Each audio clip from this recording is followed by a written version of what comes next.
The third topic I will be discussing is the Whiskey Rebellion. The Whiskey Rebellion happened shortly after the Revolutionary War. The federal government had decided to try and pay off the statewide debt, and by doing this, they imposed a 25% tax on all liquor sold in the United States. This tax, was mainly it was brought forth by Alexander Hamilton, and it was just a means of making an easy money because the whiskey business, it was a huge industry.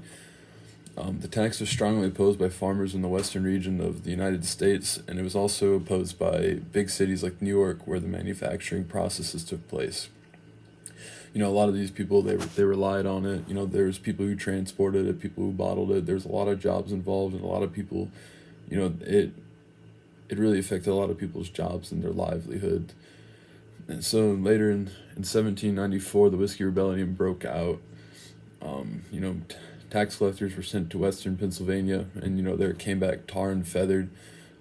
They were sent away. They couldn't do their jobs. Later on, an officer was shot and killed, and in an attempt to enforce these laws. And so there was a lot of unrest about this law, and these taxes. And then later after that, a commander of the local militia was also shot and killed by federal troops, trying to protect an officer. And so, the government kind of got sick and tired of dealing with it, so they sent in.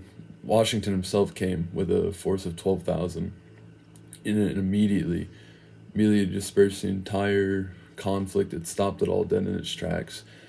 He actually pardoned all the rebels for their crimes, and they ended it completely with no bloodshed, and it was an easy victory because the government was finally able to deal with something like this. They had enough manpower, they had enough force to deal with it.